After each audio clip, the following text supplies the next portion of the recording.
Alors, nous sommes là aujourd'hui dans la région de Ziguinchor, dans le cadre de la tournée qui est en train d'être effectuée par l'ADPME. L'idée de cette tournée nationale est bien entendu de pouvoir présenter nos programmes et les projets dans lesquels nous évoluons et que nous accompagnons, donc les PME. Nous avons notamment le programme ETHER et le programme PACE qui sont financés respectivement par la Banque mondiale et la BAD, sur lesquels nous avons l'objectif d'accompagner 5000 PME pour ETHER et 500 PME pour PACE, les accompagner dans la transformation numérique, mais aussi les accompagner dans leur compétitivité et pour la création d'emplois donc massifs. Et c'est dans ce cadre-là que nous sommes aujourd'hui à Ziguinchor pour échanger avec les acteurs locaux, mais également avec les PME pour évaluer déjà ce qui a déjà été fait, mais aussi permettre à plus de 300 PME d'être enrôlés dans la région et de poursuivre leurs activités avec beaucoup plus de compétitivité et la possibilité de créer des emplois en masse. C'est vrai que l'objectif de 5000 PME a déjà été atteint à mi-parcours.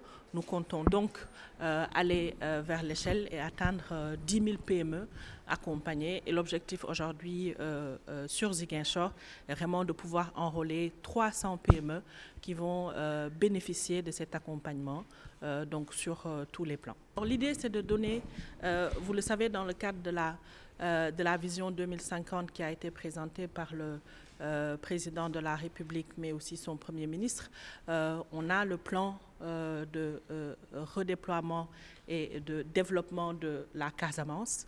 Et donc, cette région a haut potentiel aujourd'hui une priorité pour le gouvernement. Ces services sont essentiellement sur l'accompagnement technique, la capacitation des PME à pouvoir être compétitives au niveau national, mais aussi international, permettre la transformation des produits aujourd'hui qui sont cultivés ici au niveau de la région, mais aussi permettre une digitalisation des PME qui vont leur permettre d'avoir accès à un marché beaucoup plus large. Elle est la bienvenue dans la région de Ziguinchor, d'autant plus qu'on sait que la place qu'occupe l'artisanat dans le tissu économique du Sénégal en général et en particulier de la région de Ziguinchor. Comme on le dit, la potentialité est là, la capacité est là. Donc aujourd'hui, si on voit des institutions qui viennent rehausser, qui viennent booster un peu, accompagner nos entreprises pour la compétitivité, on est preneur. Donc, pour vous dire qu'aujourd'hui, l'ADPME est le partenaire privilégié des chambres consulaires. C'est une grande opportunité. Et d'autant plus que maintenant, l'ADPME est gérée par une femme. On sait, c'est pas être féministe, mais on sait la capacité d'une femme.